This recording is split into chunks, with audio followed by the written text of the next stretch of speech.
wabarakatuh.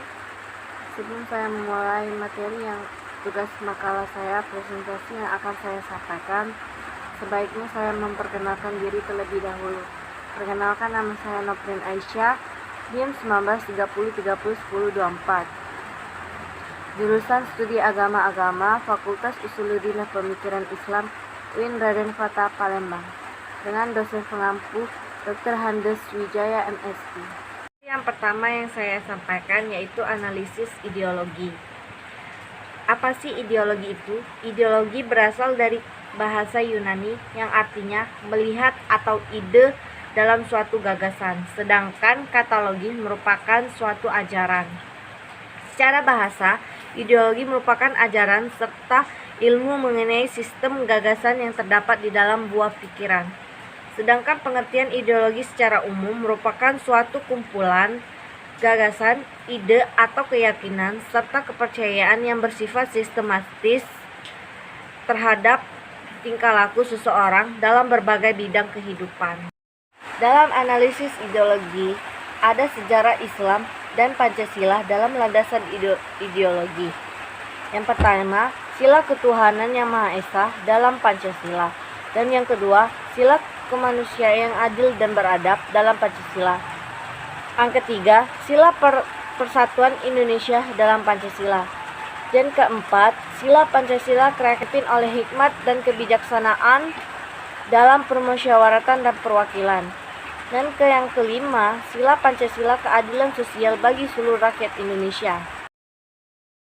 Dalam analisis ideologi terdapat sejarah Islam dan Pancasila dalam landasan ideologi. Islam dan Pancasila merupakan ideologi di Indonesia karena ia mampu menarik untuk dapat dikaji serta mampu dianalisis dalam sila Pancasila yang terkait dalam Islam melalui ayat dalam Al-Quran. Itulah mengapa ia dipergunakan sebagai pisau dalam analisis atau tulisan, karena ia merupakan sumber dalam acuan yang sangat tertinggi dalam hukum Islam.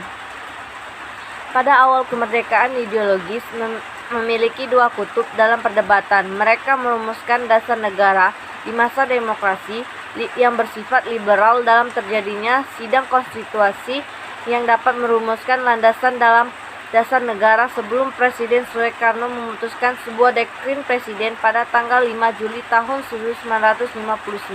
Yang Maha Esa dalam Pancasila. Urutan sila pertama ialah sila Pancasila, sehingga mempunyai perdebatan sila Pancasila yang mampu mempunyai nilai ketuhanan yang Maha Esa. Secara historis yang bersifat kultural, bangsa Indonesia sangat mengenal konsep ketuhanan sehingga mempunyai banyak ragam cara. Dalam sila pertama Pancasila yang dapat memiliki atau mempunyai ruang dalam hidup bagi pemeluk agama lain di Indonesia. Islam mengajarkan kita untuk saling berhubungan dengan baik sesama manusia. Rasulullah SAW mengatakan kepada kita bahwa kaum muslimin sangatlah menghormati hidup manusia dalam landasan atau lindungan Islam. Yang kedua, sila kemanusiaan yang adil dan beradab dalam Pancasila.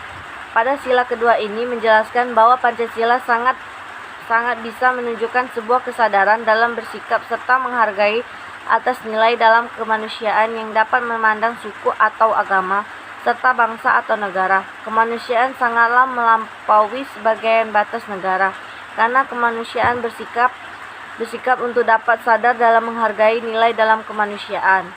Satu, kemanusiaan ini mempunyai garis hukum yaitu sebagai berikut. Allah menyuruh kita berlaku sangat adil serta berbuat dalam kebajikan. Allah sangatlah melarang dari kita berbuat keji dalam artian kemungkaran atau pemusuhan. Allah menunjukkan kepada kaum muslim untuk berlaku kesusilaan. Sila persatuan Indonesia dalam Pancasila. Dalam sila ini menjelaskan bahwa persatuan Indonesia sangatlah mengandung sebuah persatuan dalam berbagai kaum, bahasa, serta suku dan budaya. Adapun serta beragam kehidupan manusia di Indonesia yang bersifat nasionalisme di Indonesia. Masyarakat di Indonesia mampu menciptakan kesadaran dalam bersikap batin terhadap sesama nasibnya, serta mampu menyatukan segala komponen anak bangsa dalam sebuah semangat yang bersifat nasionalisme. Sikap persaudaraan yang bersifat destruktif yang diartikan sebagai sikap yang sangat jauh dari nilai Islam, karena diwajibkan untuk berperang antara kaum muslimin ke tanah yang mereka tepati. Kewajiban ini adalah hak untuk dapat sebagian hak asasi manusia. Sila Pancasila kerakyatan yang dipimpin oleh hikmat dan kebijaksanaan dalam permusyawaratan dan perwakilan. Di sini menjelaskan bahwa dalam sila ini menjelaskan bahwa Islam merupakan agama yang sangat mengutamakan kemasyarakatan dalam umat Islam serta yang bersifat logis. Mengatakan bahwa Islam mampu mengutamakan musyawarah serta kerjasama yang bersifat konstruktif dengan mencapai suatu tujuan yang dapat diharapkan. Maksudnya akan menunjukkan bahwa kedudukan penguasa maupun rakyat tunduk kepada hukum, karena konsep demokrasi yang sangat dianut dalam Islam. Akan tetapi hukumlah apabila telah melewati batas kebebasan yang bersifat individu yang tanpa batas serta untuk dapat dianggap sebagai panglima. Untuk dapat kekayaan negara yang seharusnya dapat dirasakan oleh setiap warga bangsa Indonesia, memiliki konsep keadilan sosial dalam Islam diterapkan secara konkret dalam bentuk zakat. Zakat merupakan bentuk nyata dari lembaran kesejahteraan bagi umat.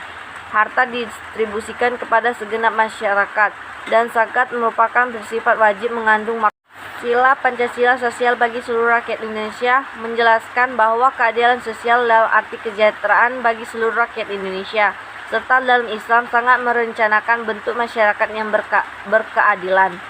Dalam hal ini memiliki konsep permusyawaratan harta di tangan golongan yang tertentu saja yang mampu diterima, karena akan dapat menimbulkan ketimbangan dalam ekonomi yang sangat menjadikan jurang pemisahan antara orang kaya dan orang miskin semakin lebar.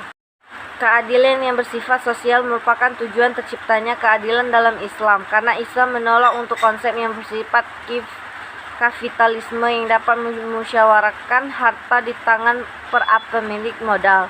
Keadilan yang bersifat sosial merupakan tujuan terciptanya keadilan dalam Islam, karena Islam menolak untuk konsep yang bersifat kapitalisme yang dapat memusyawarahkan harta di tangan pemilik modal. Konsep keadilan sosial dalam Islam memiliki beberapa dalam keadaan serta sistem sosialisme. Dalam konsep inilah menjelaskan bahwa Islam memiliki basis tauhid, karena di mana Allah SWT sebagai salah satu pencipta segala benda bagi kesejahteraan. Terakhir saya menjelaskan bahwa jika suatu keadilan yang dituntut dalam keadilan sosial Islam dalam sila kelima, maka sila pertama Pancasila bersifat tauhid yang mampu bisa mewarnai setiap sila, serta mampu meyakini bahwa harta merupakan karunia Tuhan Yang Maha Esa dan negara yang seharusnya dapat dirasakan oleh setiap warga bangsa Indonesia. Konsep keadilan sosial dalam Islam secara konkret dalam bentuk zakat. Zakat merupakan bentuk nyata dari lembaran kesejahteraan bagi umat. Harta distribusikan kepada. Sekian presentasi yang dapat saya sampaikan. Lebih dan kurang saya mohon maaf. Pada Allah saya memohon ampun. Wabillahi taufiq wal hidayah. Wassalamualaikum warahmatullahi wabarakatuh.